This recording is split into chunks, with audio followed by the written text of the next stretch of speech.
Atenção, este programa é uma produção independente e de responsabilidade de seus idealizadores.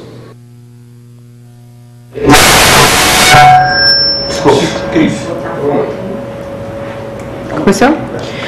Eu sou Ana Paula Junqueira e hoje nós estamos aqui com mais um programa Responsabilidade É. E eu vou entrevistar a Amália Souza, que ela é cofundadora e diretora executiva do Centro de Apoio Socioambiental CASA, uma fundação que administra recursos internacionais para apoiar pequenos projetos socioambientais na América do Sul. O objetivo da CASA é promover a conservação e a sustentabilidade ambiental, a democracia e a justiça social mediante o apoio e fortalecimento de capacidades e iniciativas da sociedade civil na América do Sul. Amália, eu gostaria que você falasse um pouquinho de você, como você começou com essa luta, porque na verdade é uma luta, né? Hoje em dia a gente lutar com questões ambientais, e principalmente no Brasil, para conseguir administrar tudo isso. Bom, para falar a verdade, foi um clique. Quando eu tinha 17 anos e era intercambista nos Estados Unidos, e isso já faz muito tempo, mas como a gente cresceu, como eu cresci, né, numa época que a gente não tinha muito engajamento social, cidadania, era uma palavra que não se falava, era durante a ditadura, então eu não tinha sido formada para estar participando do dia a dia da democracia, né, da comunidade ativamente. Então, quando eu cheguei lá, encontrei um finlandês, eu acho, um holandês, que me falou assim: sabia que estão destruindo a Amazônia lá no seu país? Eu falei: pois é, né, eles estão, mas o que a gente pode fazer? Não entendi. Uns anos depois, eu ganhei uma bolsa de estudos na Califórnia, e no primeiro trimestre veio uma pessoa dar uma palestra na minha aula de biologia, falando que tinha acabado de fundar a Rainforest Action Network, em 85, isso que era uma rede de ação pelas florestas tropicais. Foi o início da luta mundial para a conservação da floresta e dos povos. E eu escutei aquilo e falei: achei o meu jeito de voltar para o Brasil E era uma fundação... E era exatamente a resposta para aquela pergunta de uns anos antes.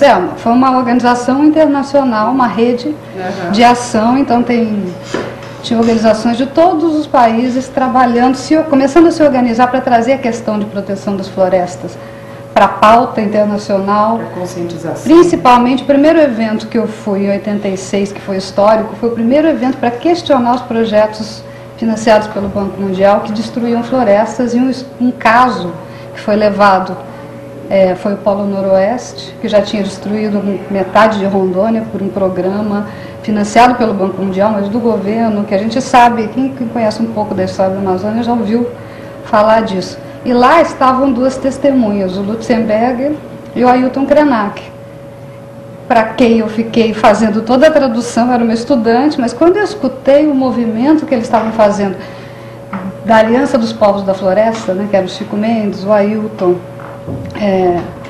e eu, com aquelas pessoas lá, eu cheguei a perguntar para o Luciano: o que eu posso estudar aqui para poder depois voltar para o Brasil e fazer alguma coisa?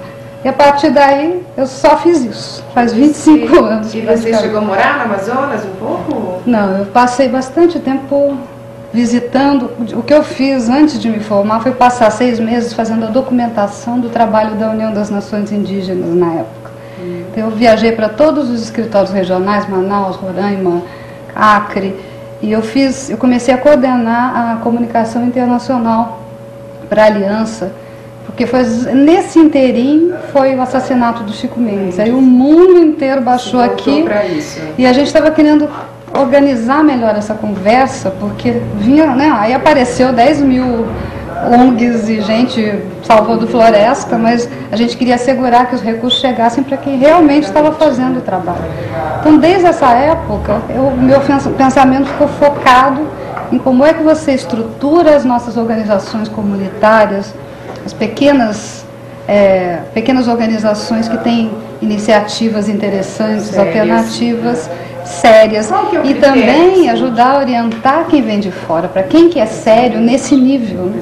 Porque os grandes são conhecidos, elas viajam, elas vão nas reuniões, nas conferências, é fácil você saber, mas para chegar na base, é muito mais complicado. E qual que é o critério que se pega para poder escolher, para poder... Olha, a partir dessa experiência que eu tive e das pessoas que já trabalham, são dedicadas a isso, a gente acaba conhecendo muito bem os atores principalmente os líderes, né, nas comunidades que estão se engajando, mas que não tem nenhum tipo de apoio. Geralmente o principal critério é localizar uma liderança ou algumas lideranças que têm toda a condição de fazer uma mobilização, de levar informação para a base e que não tem nenhum recurso e não vão acessar, porque uma não sabe fazer captação, que é uma coisa complicada, né, para quem nunca fez, mas que tem as condições de executar a tarefa. Então a gente, muitas vezes viajando, nós somos um grupo de pessoas muito experientes nisso, né? São lideranças que estão há 20, 30 anos atuando nas principais questões ambientais da América do Sul. Então elas circulam muito, são mobilizadoras, são fundadoras de várias grandes redes que já existem, que é a rede de ONGs da Mata Atlântica, por exemplo. 3 fundadores dessa rede, há 17 anos atrás, estão no nosso conselho. A gente tem pessoas muito experientes e através delas e das redes que elas circulam é onde a gente vai localizando quem é que está apto para receber recurso, que é outro problema, né? Você botar recurso na mão de quem não sabe o que fazer com ele, você acaba destruindo uma mobilização local em vez de ajudar. Então é muito cuidadoso. E a maioria dos recursos vem de onde? Vem dos Estados Unidos? Começou com uma parceria direta de uma fundação americana que se chama Global Green Grants Fund, fica em Boulder, no Colorado. E a gente passou a ser o conselho brasileiro dessa fundação. Então, no princípio, a gente tinha um orçamento, 100 mil dólares, sei lá, por ano, que eles alocavam para o Brasil. Aí a gente organizava e recomendava projetos olhando as principais questões que estavam ocorrendo na conjuntura atual. Outra coisa que a gente prefere, a gente não fica pulverizando projetos, como são muito pequenos, o recurso é muito pequeno, você olha quais são as questões importantes que precisam ser trabalhadas de vários focos. E aí você concentra e apoia vários grupos que estão trabalhando naquela questão, naquela região. E qual é um projeto, qual desses que é um projeto que você considera muito importante que vocês têm? Está em andamento, que vocês estão fazendo agora? Olha, tem uma porção de iniciativas. Não dá para dizer que um projeto e um pequeno recurso criou uma grande diferença sozinho, né? O que ela faz é dar o primeiro empurrão, muitas vezes.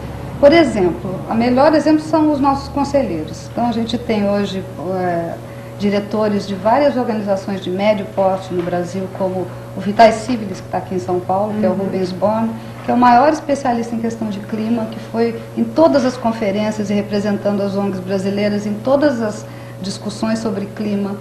E ele começou com o apoio dessa mesma organização, em 84, para contratar uma secretária e para alugar uma sede.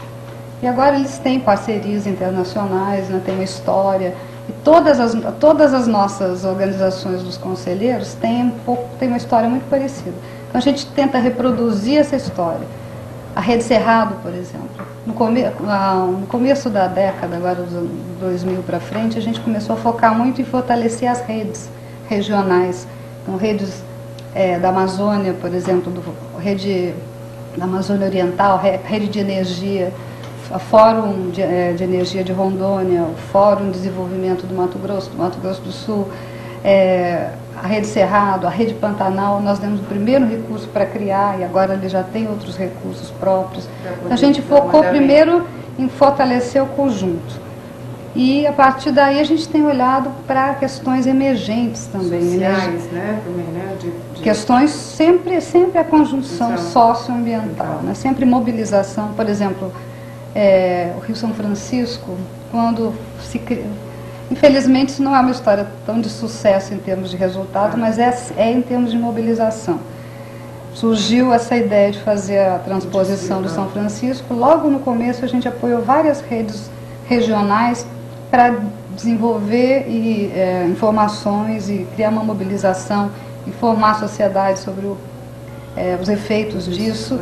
E isso criou, a partir daí, o Fórum Permanente de Defesa do São Francisco, que ainda discute, tem outros apoios já, né? mas que também ainda discute a questão da sustentabilidade, do desenvolvimento sustentável na região. Conseguiu parar necessariamente o projeto, mas gerou uma discussão, gerou a possibilidade das comunidades mais afetadas poderem conversar, poderem assegurar os seus direitos de negociação, pelo menos, né, as compensações que eles não sabiam que tinham. A mesma coisa a gente tem feito com as discussões em relação às usinas hidrelétricas de Rondônia.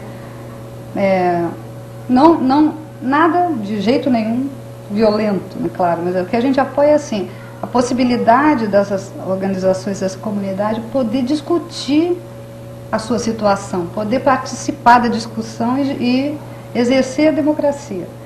Não influenciar, a gente nunca apoiou nenhum tipo de violência, não apoia, mas ao contrário, usar a nossa própria legislação para assegurar a cidadania. Vocês orientam para mostrar às pessoas que eles têm os direitos. Nós apoiamos as organizações. A gente olha para isso.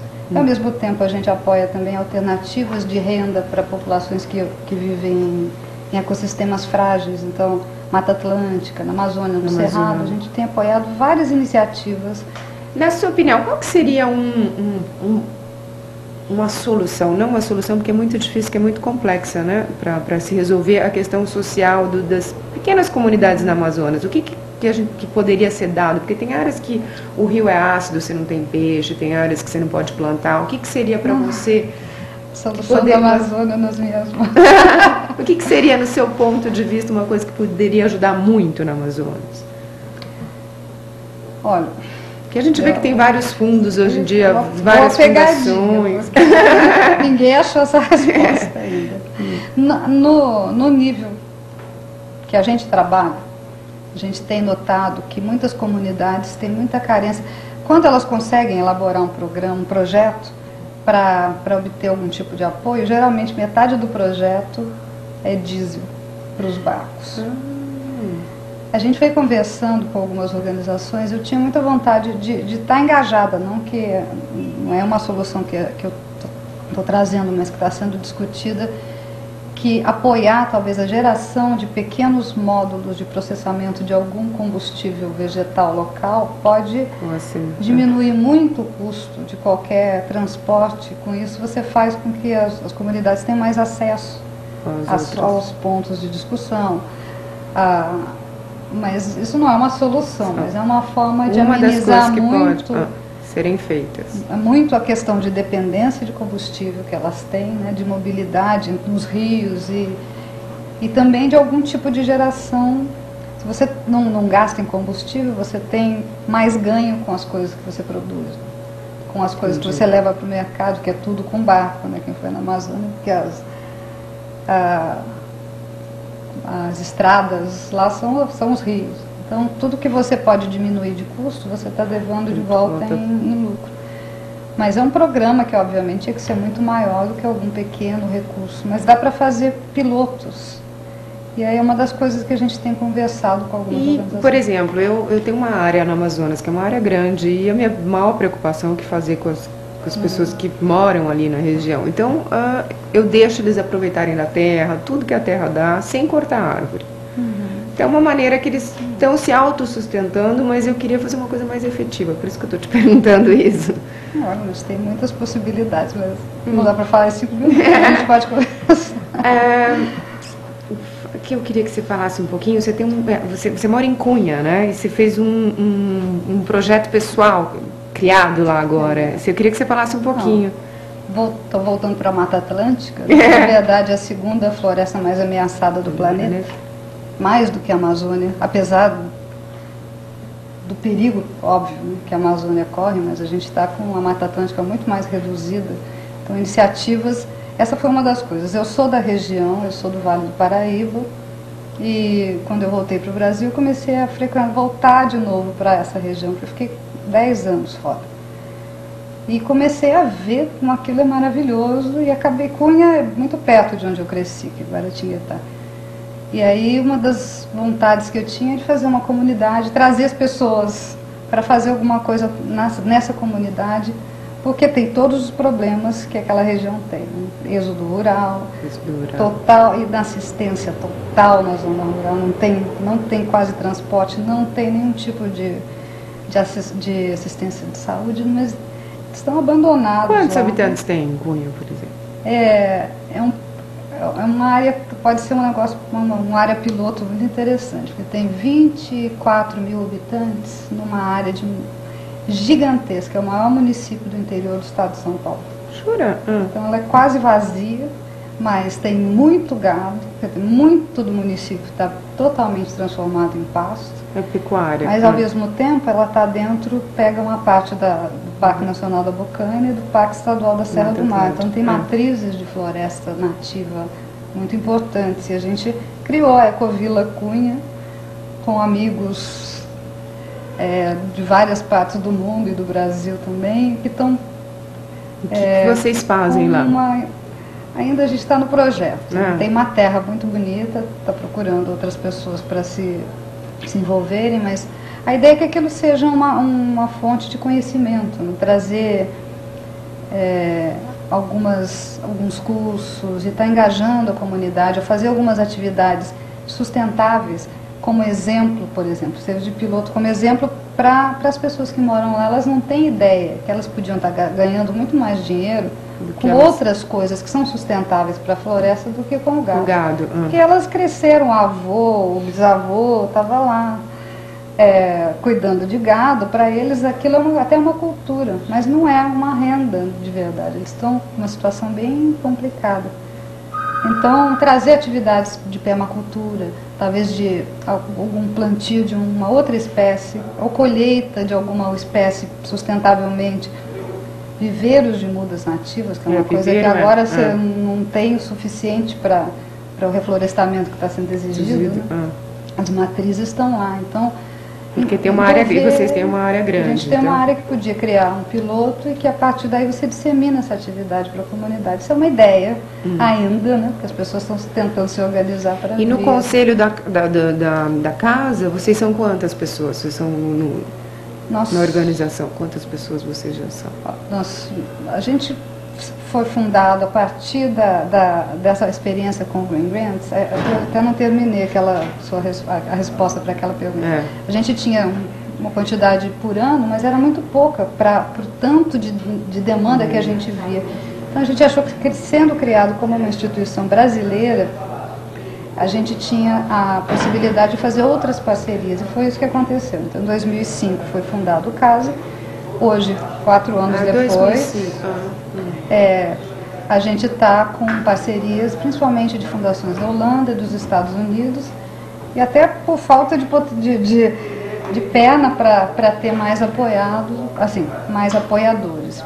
Então a gente já cresceu e a gente tem um conselho de 9 pessoas, entre brasileiros, sul-americanos, holandês e uma holandesa, que é de uma organização muito forte da Holanda, uma outra ONG, uma parceria forte.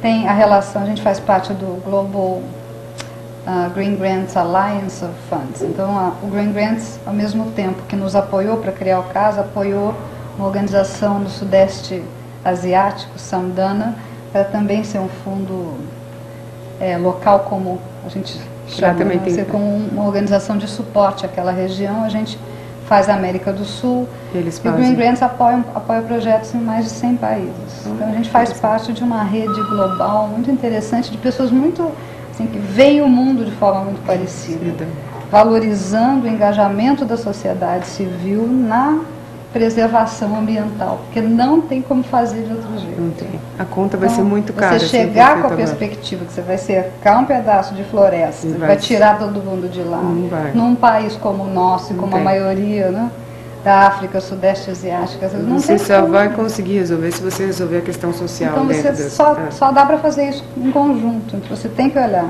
a situação da população, que é a sua pergunta.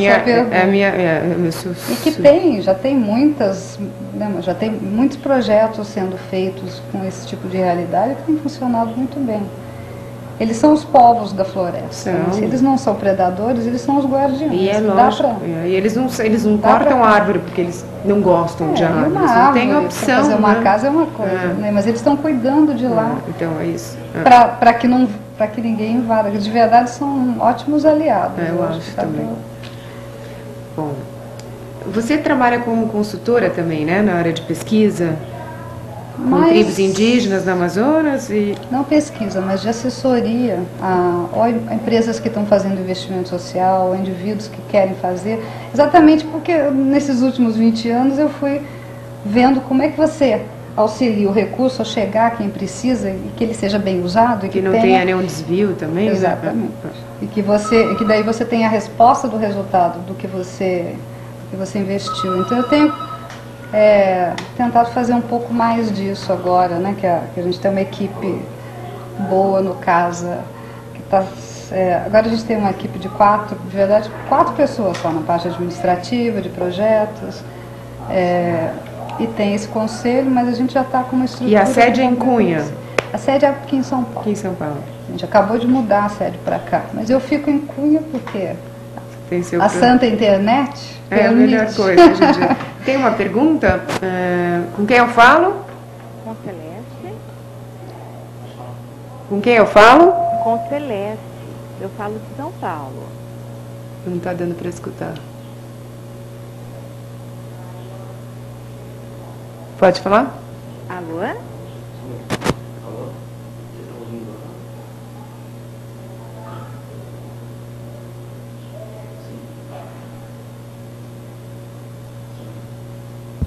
Está escutando?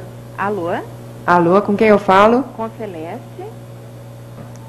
Eu gostaria de fazer uma pergunta. Pode fazer. Amália, dentro da sua visão e pela sua experiência, qual é a melhor forma para nós brasileiros cuidarmos da Amazônia?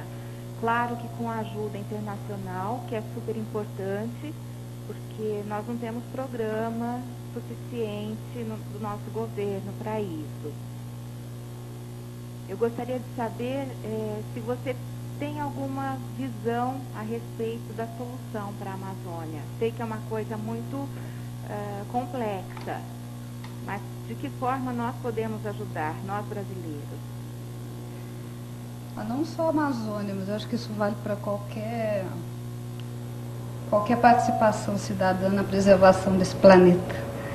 Tem muita coisa, se a gente começar a ver se a gente for um consumista mais responsável, né, perguntar de onde vêm as coisas que a gente compra. De verdade, é claro, a gente fica em casa olhando esse monte de problemas, e aí é muito difícil saber o que você pode fazer. Resolver?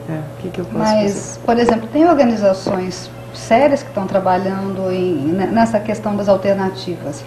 Tanto como, no caso que a gente faz, que é tentar fazer os recursos chegarem, a gente nunca vence, tem muito mais necessidade de recursos do que a gente tem de fundos. A gente agora recebe recursos de fora do Brasil, mas deveria estar recebendo aqui do Brasil. Isso ainda é uma dificuldade que a gente tem, porque o brasileiro tem dificuldade de saber para quem dá dinheiro, né? Quem é que não vai botar no bolso e mandar para a Suíça, né? É difícil, a gente tem uma cultura que não ajuda o cidadão a saber quem apoiar. Mas com alguma referência e com alguma pesquisa, dá para você saber quem faz trabalho sério e apoiar. Quem pode apoiar financeiramente é um caminho muito seguro, se você consegue ter essa resposta, saber quem é que está fazendo seriamente. A outra é saber de onde vem as coisas que você compra, a madeira, e até quem tem mais... Se tem certificado, tem uma porção série de coisas que a perguntas gente tem pode que fazer. ter responsabilidade. E a outra é procurar na própria internet, por exemplo, tem várias campanhas, né, essa grande que estão fazendo agora, mas de você estar colocando o seu nome e apoiando alguma mobilização grande que está fazendo com que está cobrando o governo alguma atitude mais séria, ou está impedindo que alguma medida passe, como está acontecendo agora no Congresso, né? A gente tem essas notícias. que tem medidas que vão botar em risco as nossas florestas. E nós temos o poder de mudar isso, né? Aí, então, o que a gente não faz, e Ah. que eu vi muito que os americanos são, nisso eles são bons, não em tudo. Eu não quis morar lá, não é porque a gente eu sou daqui, é aqui que a gente tem que trabalhar. Mas tem uma coisa que eles sabem, lembram para quem eles votaram e vão cobrar o que eles fizeram. Isso é uma coisa que a gente não sabe fazer ainda, mas que quanto mais a gente souber, mais ativo a gente está nos resultados que a gente quer ver no país. Então, acho que são as coisas mais práticas que eu posso dizer, né? Porque... Agora, eu tenho uma pergunta aqui do Rubem. Ele quer saber o que é democracia para você. Nossa, foi um monte de pergunta. Eu falei do exercício da democracia. Eu vou falar a partir da nossa perspectiva, porque senão vai virar filosofia grega, que eu não vou conseguir chegar em nada. Mas a partir do trabalho que a gente faz, que eu falei que a gente busca incentivar a participação democrática, né? Fortalecer o exercício democrático. Nesse caso, o que a gente está dizendo é que o mesmo que eu acabei de falar, né? Participar, vigiar os políticos, cobrar, fazer com que o seu voto conte, votar melhor, consumir melhor, saber que impactos você está causando com os seus hábitos de consumo. Isso é exercer a democracia, a capacidade de influir no que está acontecendo à sua voz.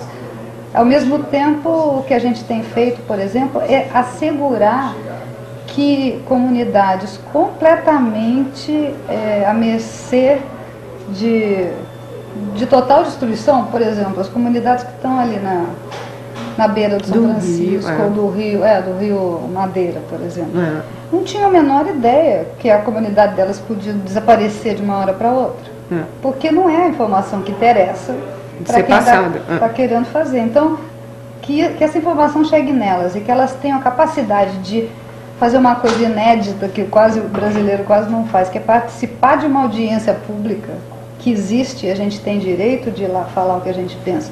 A gente nunca sabe que ela está acontecendo, mas botar um ônibus inteiro numa audiência pública para essa comunidade falar, olha, o que vai acontecer comigo? Se informar, negociar alguma solução, se ela não vai conseguir impedir que a destruição aconteça, ela pode pelo menos ter uma compensação melhor. Isso tudo dentro da nossa própria legislação. Então, se a gente conhece os nossos direitos e a gente vai lá demandar que eles sejam cumpridos, isso para mim é o exercício da democracia. Eu vou limitar aqui. Bom, eu queria agradecer aqui o Pércio, grande Ana, você está um luxo com o seu programa, muito obrigada. Quem mais? O Ébano, uma diva, muito obrigada. E agradecer a participação de todo mundo aqui que está mandando e-mail, fazendo pergunta. E eu vou fazer a pergunta que eu sempre faço, a última pergunta do programa, antes de você tocar pra gente, que você vai tocar uma música pra gente, eu vou fazer a pergunta que eu sempre faço. O que é responsabilidade para você? Olha, eu estava pensando um pouco nisso, lembrando de uma frase, eu comentei do Ailton Krenak, né, que eu conheci quando eu era muito nova, e acho que foi uma das maiores lideranças para mim na questão indígena e na questão de engajamento de cidadania. Uma vez eu me lembro que ele estava falando, todo dia a gente tem que levantar de manhã, olhar no espelho e se vestir da responsabilidade de ser humano. E saber que a gente tem o direito de fazer tudo para que esse mundo melhore, para que a gente tenha o direito à continuidade de vida, para que as gerações futuras também tenham um planeta vivo aqui. E a gente tem, e aí, no conjunto de um outro pensamento da Joana Macy, que é uma mestra na ecologia profunda, um trabalho muito bonito que eu também trouxe para o Brasil, que é uma outra coisa que eu acho importante a gente estar lembrando, a nossa conexão com a natureza. A gente tem a responsabilidade de dar voz para lutar pela preservação da vida. Nós somos os únicos que temos vozes aqui nesse planeta. E a gente faz parte desse planeta vivo. E é nossa responsabilidade Claro. fazer a nossa parte para fazer com que a vida seja preservada da forma que for. Nós temos todo o direito como seres humanos. Então, a responsabilidade é exercer o direito de ser humano de trabalhar pela vida, não pela destruição da vida. Bom, tenho que te dar parabéns pelo seu trabalho, porque eu sei o quanto é difícil a gente lutar por essas causas, principalmente as ambientais, que hoje em dia veio em pauta, mas você começou faz tanto tempo que eu acho que você já teve uma boa luta para chegar até onde você chegou hoje. Parabéns, continue assim, e acho que você vai poder contar com a ajuda de muita gente que vai te escutar. Quem quiser entrar em contato com a organização da Amália é www.casa.org.br. Tem algum número de contato que a gente possa deixar? Pode ser um número de contato, pode ser aí eu vou deixar o meu. Pode deixar o seu. É o 12 31 11 15 70. Então, gente, aí tá o nosso recado. Quem quiser conhecer, passear lá pela nossa Ecovila também, é convidado. Agora você toca uma musiquinha pra gente? Então.